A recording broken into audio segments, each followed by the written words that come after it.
reaction to that thing that that person has been touched upon? What was the type of response that they showed?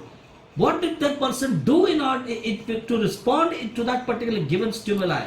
And how deeply that stimuli has touched upon, for which the person has responded in such a manner. These are all the qualities collectively that we can understand from where the kingdom has come, from which superclass the person belongs to, what is the exact idea behind it, what has happened in that possible thing, what was the response to that given stimuli, gives us now today, in the latest version, gives us the idea of a superclass understanding, where we have the common response of the plant, animal and mineral kingdom coming together and fitting into 6 different type of superclasses that are there, which is the latest work done by Dr. Rajan Shankaran, and that what is giving us much more beautiful results as far as understanding the difference between the similar response, yet there is a difference in the kingdom from which they come from.